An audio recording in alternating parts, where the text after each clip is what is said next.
Here we have another meeting after this one, so I call this Sawyer County Public Safety Committee meeting to order. Roll call, please. Ron Buckles. Here. Dale Peters. Yeah. Ed Peters. Here. Chuck Bennett. Here. Jason Weaver is not here. No. Okay. Certification of compliance with open meeting law. He has endorsed for public and news media as required by section 19.84 of Wisconsin statutes. Okay, everybody's got the meeting agenda in front of them. Any questions? What's that? Oh, I should just think about, there's a 492 number that's joined. Oh, okay. All right, public comment. At this time, the public comment is given the opportunity to address the committee on items not on the agenda. And comments will be limited to 3 minutes or less. Comments should be directed to the committee as a whole, and the committee cannot respond to your comment during this time. So, Mr. Benning, you're up. Yes, sir. Morning. Thanks everybody for having me today. My name is Steve Beining, live in the town of Draper. We have a group of several dozen landowners in a few townships across southern Sawyer County that control more than 5,000 acres. And basically we want our constitutional property rights back. We hunt, we manage our lands. We want to stop recurring rampant trespass issues that have been happening to us by hound hunting groups. A couple of us have even had holsters thumbed at us in prior years. Private landowners are being targeted with theft of hunting opportunities by these hound hunting groups. We hear the groups on marine radios talking about the private lands they can run when unoccupied. These groups aren't hunters, they're thieves. The criminal behavior continues despite raising concerns to law enforcement. So today I wish to address a few comments from the meeting forums of previous months and to ask for some quantifiable data. We initially met with the sheriff back in May of 21 to express our concerns. The July 21 Sheriff's Department report stated there's communication with Bob Welch, the lead lobbyist for the Wisconsin Bear Hunters Association. How does contacting the hunting group's lawyer serve local landowners? Landowners are having problems with the same groups year after year. In my case, since 2016. How does monthly communication with a Madison lobbyist serve the interests of local landowners? August 2021, the Sheriff's Department report stated hound dogs frustrate landowners, someone's on their turf. It's not really turf, this turf is our land. To quote the series Yellowstone, this is America, we don't share land here.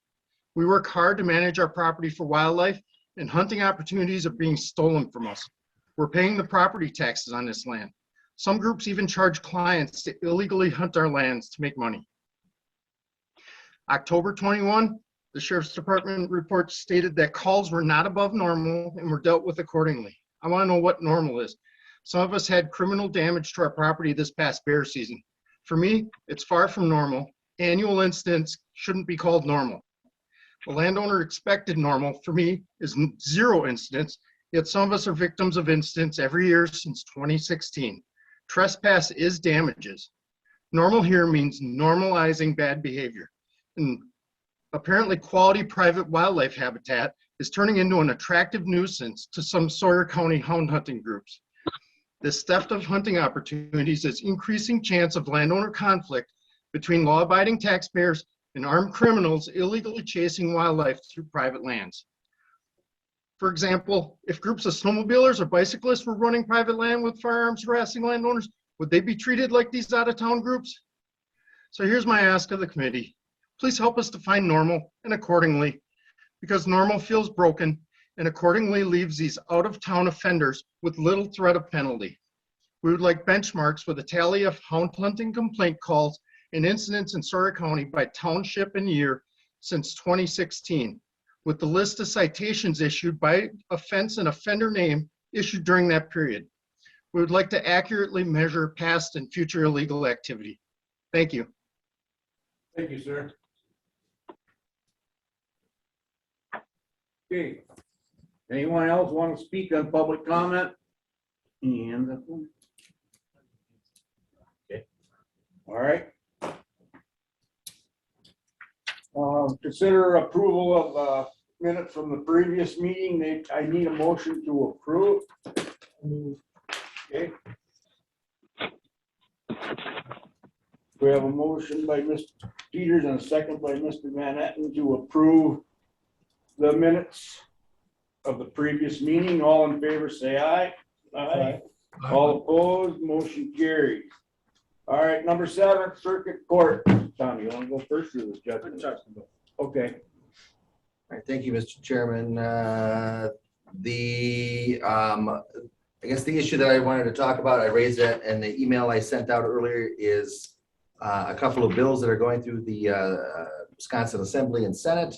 I received a call from the chief judge about a week ago, I guess. And she alerted me to this through some of their legislative liaisons.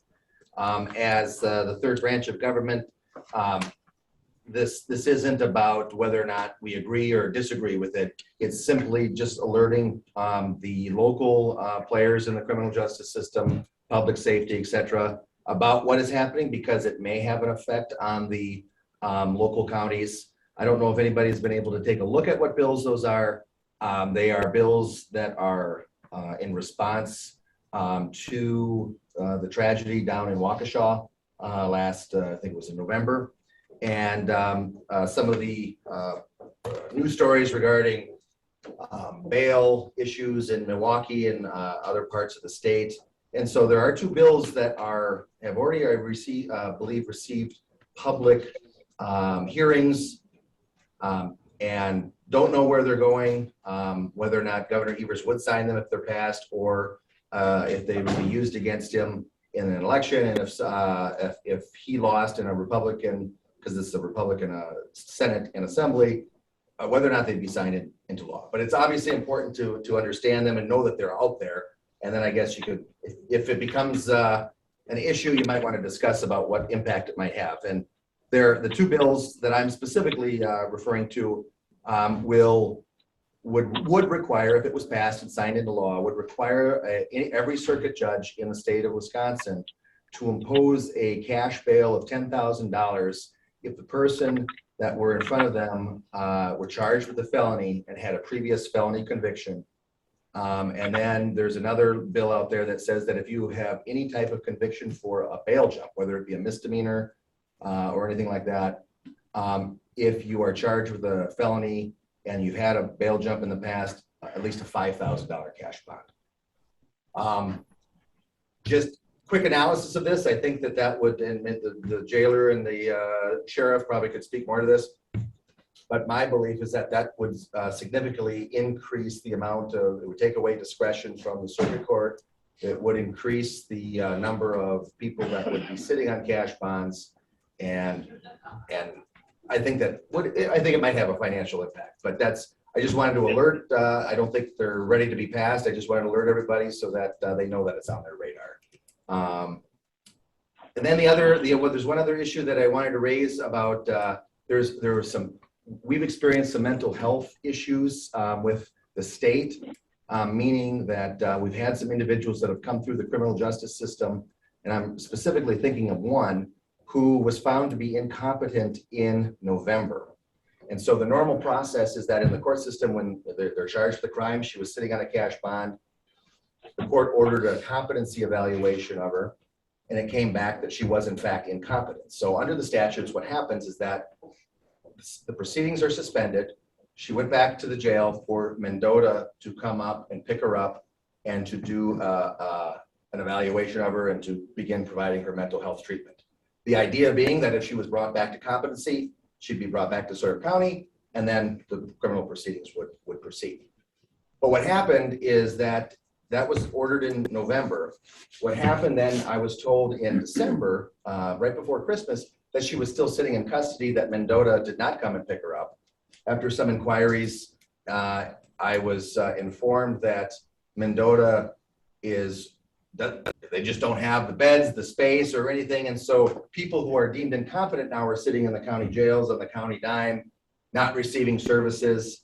So that's becoming a critical issue throughout the state, as far as the state not providing the services as mandated by the statutes to provide mental health services for people who are deemed incompetent. My training tells me that the worst thing that you can do is have an incompetent person sitting in custody without any type of treatment.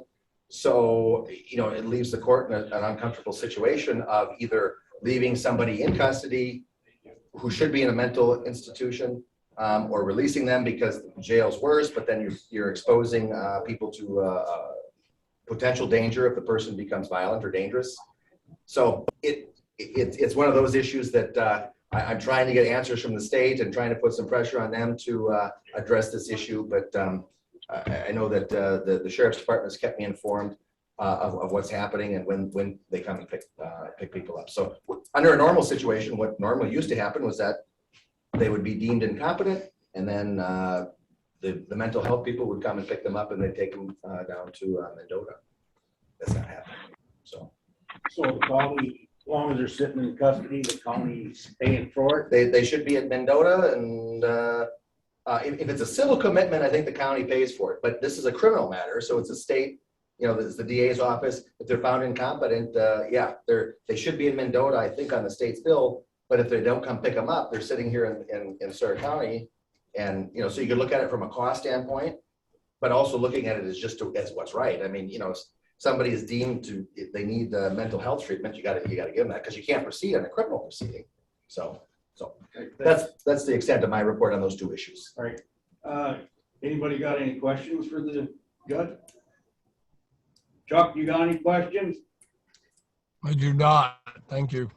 Okay, thank you, Judge. Keep us updated you can on what you just told us. Absolutely. All If right, there's anything that comes up, I'll let you know. Okay, thank you. Mr. Hall? Yeah, I can give you the update on the courthouse remodel. You may have noticed that California Avenue has been completed and is now usable. Previously, we had let out bids for the steel for the construction of the courthouse and also the roofing, and that was done before the other bids just because of the lead time due to supply issues with steel. So that was recommended that we do that ahead of time. So the board saw that in a prior month. The construction bids for the building are out on the street. Those are due mid-month, February 14th. And we hope to have those bids in line for the county board meeting on the 17th so that those can be approved. And then looking forward to March, the debt issue that the county board authorized prior to pay for the construction. Those bonds will be issued in March with a closing in April. So those are all on track and out there and ready to be approved once we get those bids back.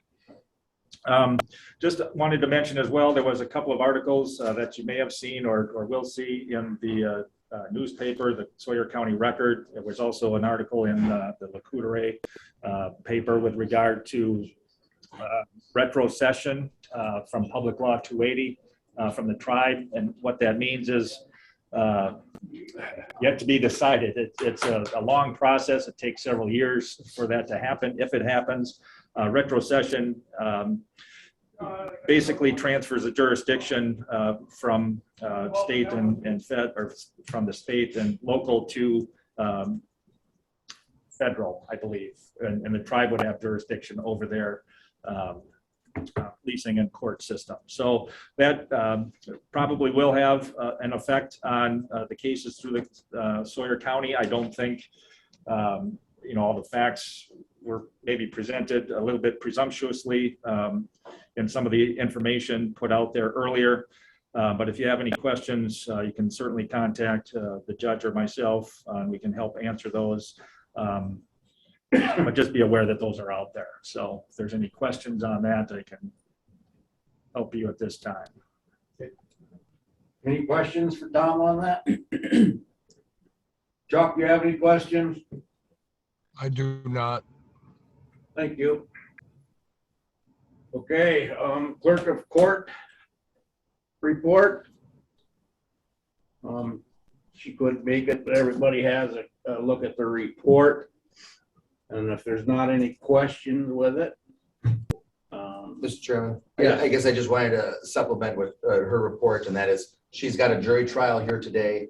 It's an out-of-county judge that's been appointed to it. I had to get off the case because some of the witnesses and members were involved, or I think are employees of the county who I know, so I had to get off of it. But as it's a fairly serious crime, I think, from like a stabbing down here at the local bar. So it's a 2-day trial, and that's what she's at today. So Yeah, I kind of got an email saying that she would probably not be here today, so. So is there any questions on Marge's report? Chuck, you got any questions on Marge's report? I do not. Thank you. Okay. Next, district attorney's office. I'm sure he's busy this morning then. Okay, we don't have a report. Sheriff's Department, Communication Center report. I'll start out by saying the only thing additional that I want to mention is when we get to Lieutenant Johnson's jail report, Okay, I want to highlight the fact that our jail population continues to increase, and that is an additional concern for the start of this year and what's going to happen down the road this year. So with that, I'll turn it over to the chief with the communication report. As I mentioned last month, we do have a full-time opening in the dispatch center. We're currently in the process of doing applications and scheduling shadows and interviews and testing. Actually, it's been pretty good. As the day of this report, I reported that we had 6 applications. We actually have 8. We have 2 more this week. So good. We have 8 applicants we'll be looking at. We did hire a part-time female dispatcher who was late December, and she is currently going through training. She's about a third of the way through that training and doing well. And the Lumen Command Post update. This started as a Next Gen 911 grant that we applied for last spring, spring of 2021. So we're finally getting tabs on the hardware and the software to get the system in, and hopefully we can get this in, as they stated, by February 21st and 22nd to comply with the grant. So total number of phone calls received and the calls for service in the dispatch center are down considerably from the same time last year. And for the year so far, we've had 1,189 calls for service, and that includes fire, EMS, LCO, Hayward, and Sawyer. Okay, that it? Any questions for the chief deputy? I have one. Go ahead. Chief, how many are you short now for communications with the new hire? We are down 1 full-time position. We have currently 5 part-timers that are filling in on that position. Of those 5 part-timers, all 5 have full-time jobs, so they're kind of limited in what they can do. So hopefully out of this group of applicants, we can find that full-time position. Okay, thank you. Okay, thanks. Any more questions for him? Okay, Lieutenant Rapinski. Thank you, Mr. Chairman. You'll see the patrol report is attached, as the Chief Deputy alluded. Our call volume is down from this point of last year. It is a slight increase from December. And you can see the 3-month tracking there in the report. Also, citations issued from our deputies are 18 citations, 2 written warnings, and 10 non-traffic citations, which is obviously a very drastic decrease from last month. But like I explained, our truant deputy is just getting her feet wet and catching up on a lot of the truant complaints that were out there. She was in the process of issuing more truancy citations as I was completing the report, so I suspect that next month's report will reflect the increase again. We did have 14 total crashes and 1 personal injury accident from community maps. We did also have 1 fatality in our county that had just occurred at the time of this report. So more information on that is still pending. You can see our comparisons and crashes to date. Our total crashes from 2021, 308 crashes, 94 personal injuries, and 2 fatalities, which is a great reflection of what had happened in 2020, where we had 11 fatalities. Now, see our total numbers for 2021, we have 11,138 calls for service, which is a small increase from 2020. of 11,005. The subsequent yearly reports are also attached to my monthly report. Okay, thank you. Any questions for Lieutenant Rapinski? Chuck, you got any? I do not. Thank you. Okay. All right, number C, Communication Systems Specialist Report.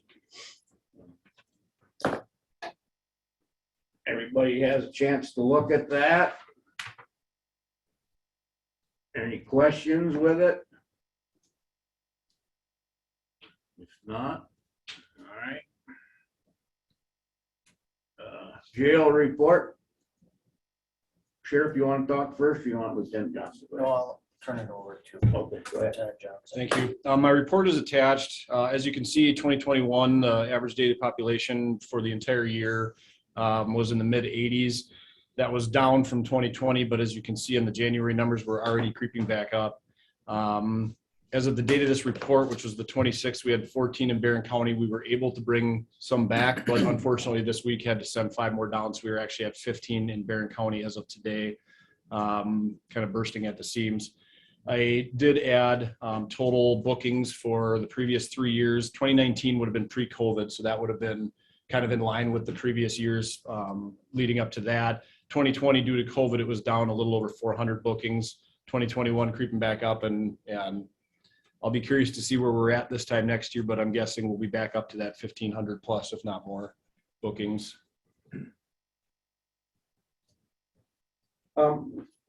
We just have to, we have them outside of Barron too, somewhere else, don't we? Did I read? There's a couple Huber transfers, but that's at no cost to us. Okay. Somebody might live in Ashley County, and if Ashley County accepts them to serve there, then it's no cost to us. All right, okay, thank you. Yep. Does anybody have any questions for Lieutenant Johnson? I do. Chuck? Go ahead. Lieutenant Johnson, how are we doing as far as personnel? How many are you short? Currently, all of our full-time positions are full. We had one deputy on military leave. She is back as of yesterday. So we're at full strength with full-time.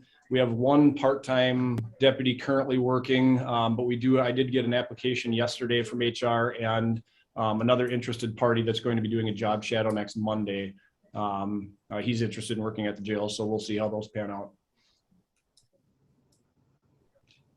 Then how come we're housing in Barron if we're running full staff? Due to a couple reasons. We have 2 deputies out at jail school right now, and so actually covering shifts is down, and our full-time status is up, and then the other reason is just physical space. With 106 beds, we can't really house 106 people because it depends on gender, classification, keep separates, disciplinary segregation, things like that. So. Okay, and one last question. How are we standing as far as the variant for COVID? How is that going inside the jail? Currently, there are no known positive cases of COVID in the jail. All right, thank you. You're welcome.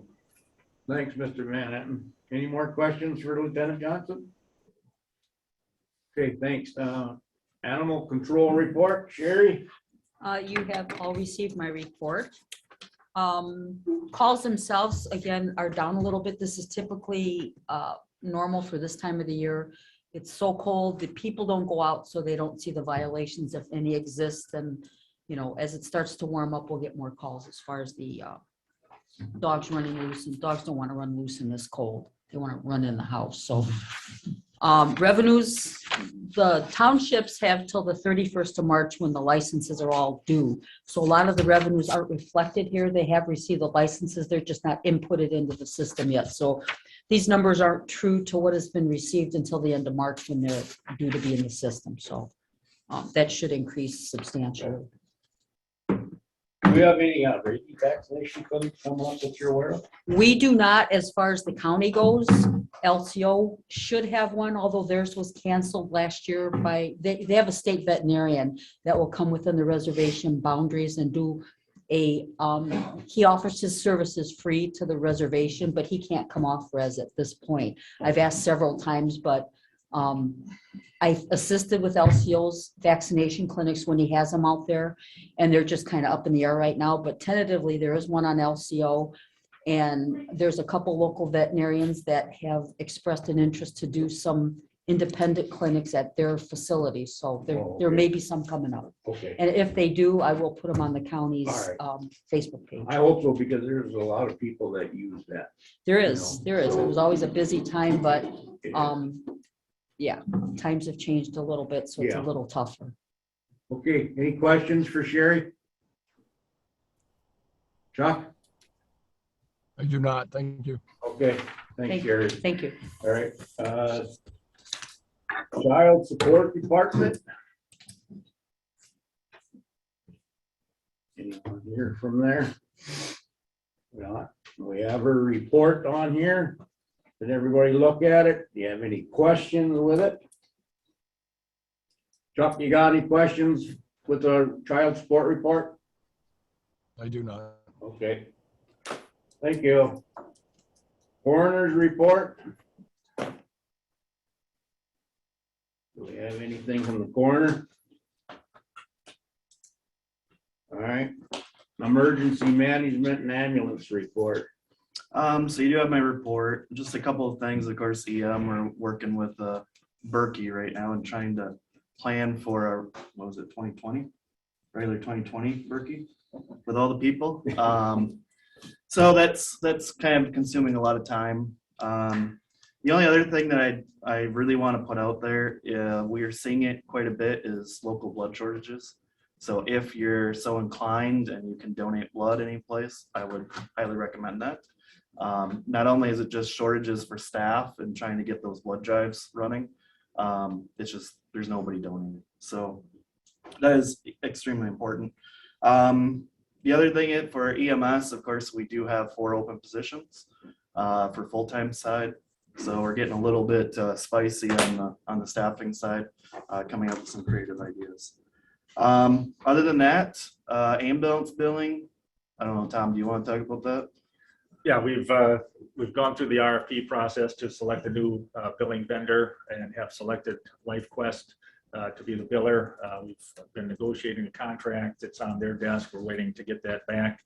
But I believe you've started implementation with them so far, or that's pending the It's still contract. pending, Okay. yep.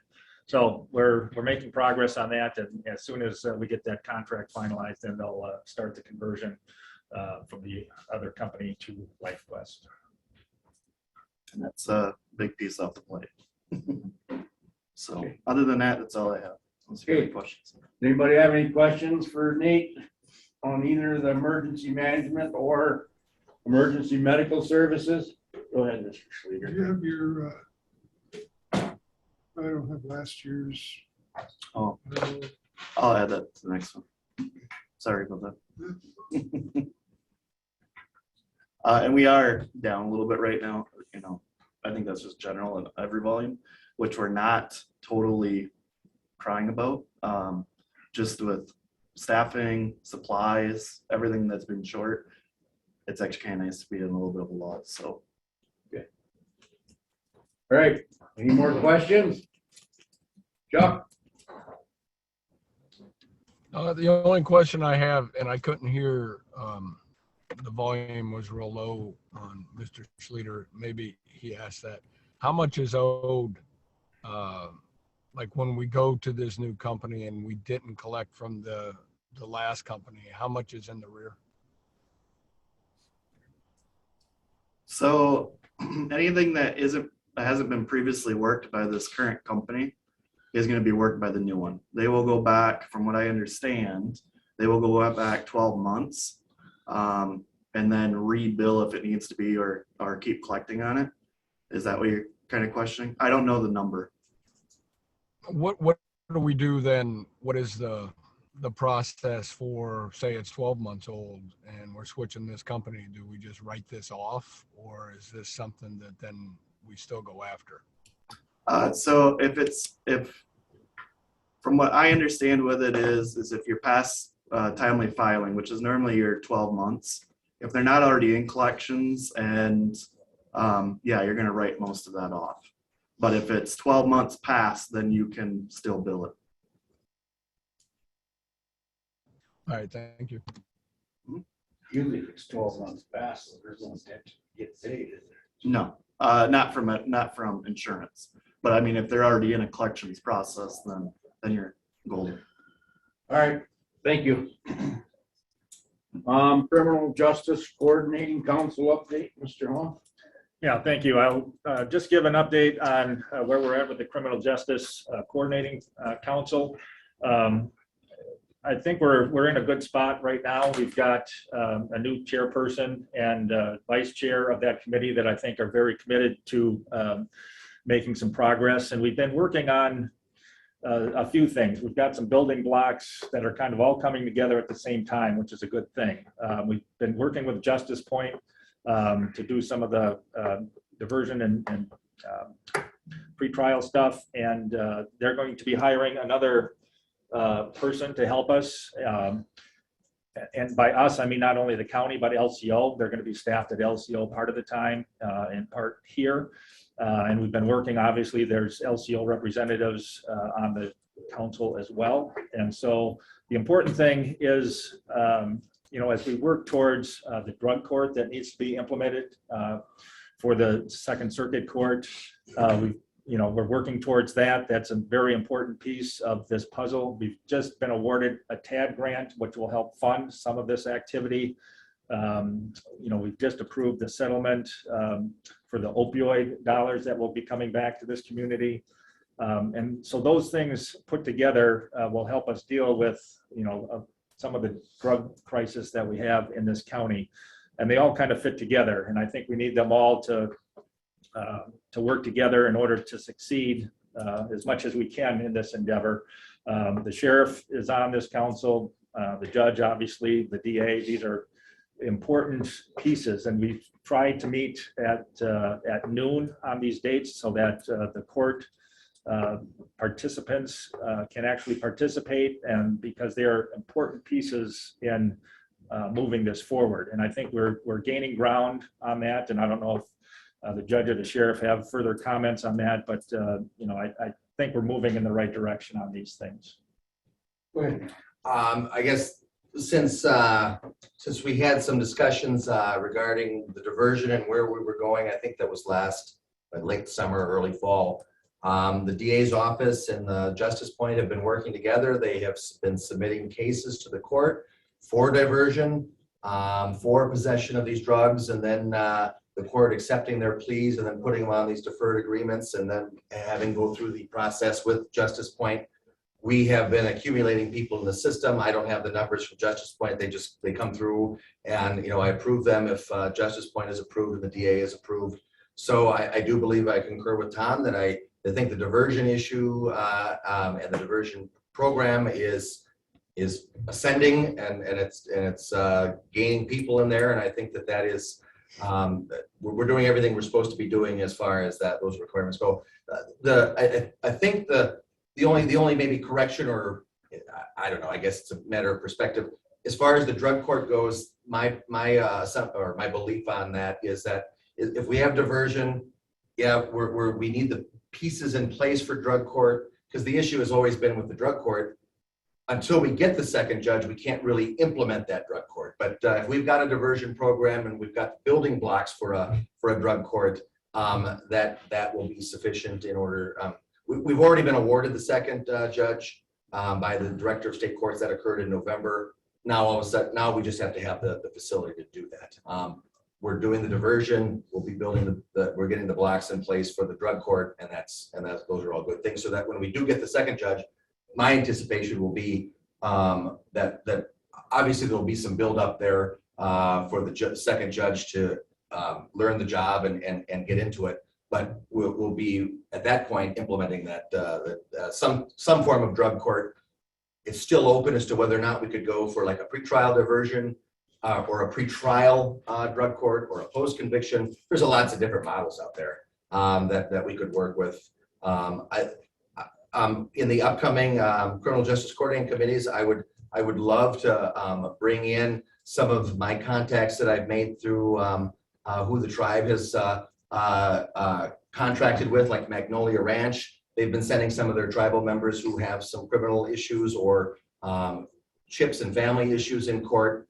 I know that they've been doing that for a couple of years now. And we had somebody that, and I just would like, if we could just spare 3 or 4 minutes here, I'd love to tell a story that gave me so much hope and just happiness over the last month and a half here. There was a tribal member who came to court in an eviction action, and she was evicted, and I did the eviction. And there was she was very upset, very angry, but she was also a user of serious drugs, and she didn't have any criminal charges at that point. But there was Sawyer County involvement in a child in need of protection and services. There were some children that she had, they were taken away, and she ended up at the Magnolia Ranch. She was through this program through LCO and went down to the Magnolia Ranch in Tennessee, stayed there for a month or so, and then ended up at another facility somewhere else in the country. And when she first appeared by video at this, she was swearing at me and telling me that I evicted her and that she was the reason why she had lost her kid, all this stuff. But she also said basically, if this is what you want me to do to get clean, to get my kids back, then I'm going to do it. So she had that fight. So I thought, okay, well, I'm not going to address, how rude she was and everything. Then every couple of months, she appeared on video and you could see the transformation. And all of a sudden, in early December, she appeared in court. The CHIPS petition was being dropped. She thanked my court security officer and apologized to her for her rudeness in the past. She explained to me what the process was for her and her transformation over the last year. And I was moved to tears. It was just a very emotional moment to see somebody, when we deal in a sea of drugs and addiction of so many people who struggle and so few victories, that here she was giving her testimony about what happened and seeing the life in her face and the joy in her heart because she got her kids back and she and then I had some connections with the people who are with Magnolia Ranch. I had lunch with them not too long ago, just to understand what they're doing and their philosophy, and it really is a good thing. I mean, I wish that we had a Magnolia Ranch in Wisconsin. I wish that we had these facilities around here because when you're so far gone into addiction, it takes a tremendous amount of effort and money and time in order to get somebody back into the land of the living, so to speak. Yes, I know that some people who are getting into drugs and they're maybe not so far gone, we can still do the outpatient and some counseling, and there's a lot of people there, but there's a whole different array of what kind of addictions people are going through. And this individual indicated that she had been using since 11 years old. And there was one comment that one of these Magnolia Ranch people made to me that kind of opened my eyes a little bit. And that was, so many people who were in addiction grew up in that. And so when we talk about recovery, he's like, that's the wrong word to use, because recovery implies that you go back to what you had. And he goes, so many of us didn't have anything normal or didn't have any life that was drug free. So there is no recovery. He goes, the way we look at it is a process of discovery as to what's out there, and a discovery of what life is like without addiction and without these drugs. And so I'm like, that was kind of, it's a small thing, but it was an important thing that opened up my perspective as to some of the work that these people are doing. And so I just wanted to share a good story. It's not all bad. I mean, you turn on the TV, you see the drugs that are coming through. 6 years ago, I said, hey, meth is increasing, and then heroin, and then it was both. Now I'm being told by some law enforcement officers that come through, he goes, everything's got fentanyl laced in it. And so these drugs just seem to keep getting worse and more dangerous for everyone involved. but there are good stories out there, and the work that we're all trying to do in helping our community, and there are good things, and people can be saved. So thank you. Thank you, Judge, for the information. Oh, okay, Mr. Chair, yes, oh, if sorry. if I could just add, I Yes. think Tom and the judge highlighted a lot of good points, but I just want to share in our last CJCC meeting, we had a story shared with us firsthand with an individual who was suffering from addiction and was arrested last April. And with him here was his mentor, who was a local retiree from a profession. And he also highlighted some of the things that they went through and accomplishments. And a lot of it went back to how fortunate we are to have the House of Hope here. And that was a big part of the positive outcome and just the support and stability with it in the following months and years with that as well. So it was very rewarding to hear those positive stories come back. Thank you, Sheriff. And to date, he indicated he's been clean and things are going well. Good. So. That is the one stress that I have as an individual, as just a human being, is that you get to know these people, you get to see and identify their struggle, and then you see their success. And it does create a tremendous amount of stress if all of a sudden you're worried about seeing them either informed on a Monday morning, which this has happened to me in the past, informed on a Monday morning that this person that was doing so well has overdosed and died, or is in jail on a drug charge.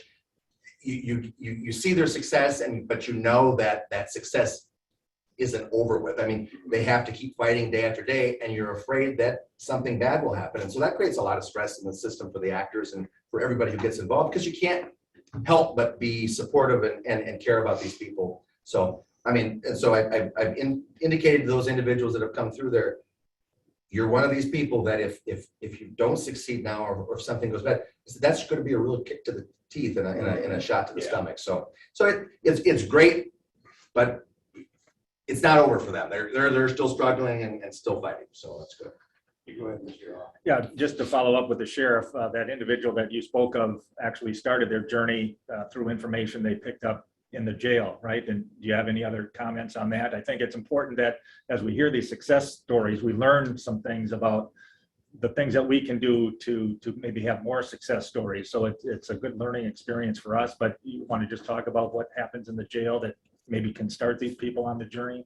Yeah, through Justice Point, Becky is the program director. Melissa was. Now she's coordinating any professional visitors or volunteers that come in to meet with inmates, whether it's AA, NA, there's parenting, there's religious, there's all sorts of different things. And the different individuals that come in will bring in information pamphlets on the House of Hope, or any type of different programs that they could get into once they get out. And you were talking about the place down in Tennessee, Mark Stoner, who does the First Day Out program. That's the company he actually works for. So he promotes a lot of that when he comes in too, and really stresses to inmates, what are you going to do on your first day out of jail? Don't think about getting high again. Don't think about this. Think about a positive thing you can do on that first day, and then go from there. So yeah, a lot of that positive information is coming from the volunteers that come into the facility. Good information. Chuck, you got anything you want to talk about to them? I don't know. I think it's just nice to actually get some positive feedback. In my experience, what we would find is when an individual, whatever year they started using, that's where the mentality is. So like when the judge was talking about this person that started when they were 11, and then their outbursts and the way they hold themselves, you're really talking to the mind of an 11-year-old. And when they get clean, and now they can see clearly, you're actually talking to the adult. And so in law enforcement and all of us here at this table in general, we just got to keep that in mind, that when we're talking to them, we're talking to the addiction. Once they start getting clarity, then you can actually talk to the person. But yes, all good.